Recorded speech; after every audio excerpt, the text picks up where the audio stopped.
Kita beralih ke berita lainnya, pemirsa. Tim Pengendali Inflasi Daerah Kabupaten Ogan Ilir melakukan upaya mengatasi inflasi di Kabupaten Ogan Ilir, salah satunya melakukan pengecekan pabrik dan gudang pengolahan beras di Pebulutan.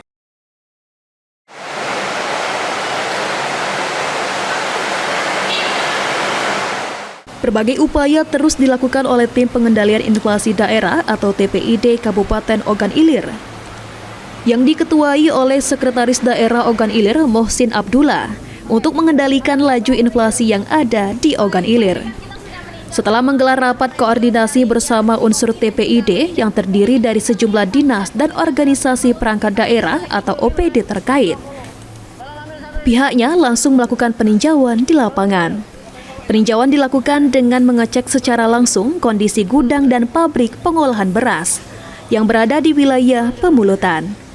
Hasil pengecekan menunjukkan bahwa stok beras yang tersedia cukup melimpah dan kondisi harga masih dalam batas wajar serta tidak mengalami lonjakan signifikan. Dengan stabilnya harga dan ketersediaan stok yang mencukupi, TPID Ogan Ilir memastikan daya beli masyarakat tetap terjaga dan kebutuhan pokok, khususnya beras, tetap dapat dijangkau di pasaran. Nah, tadi kami juga baru saja melakukan rapat terhadap mengevaluasi kondisi perkembangan terhadap pengendalian inflasi di Kabupaten Ogan Ilir.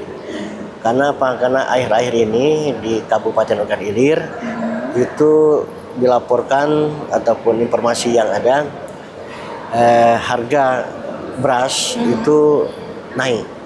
Yang jelas bersama tim koordinasi mulai dari Kajari ada, Kapolresnya ada, dan juga dari Dandim, dari Bulog, dan termasuk dari tim sendiri, dari para kepala bagian ataupun kepala perangkat daerah terkait, itu ikut mengetahui apa penyebab kenaikan beras tersebut.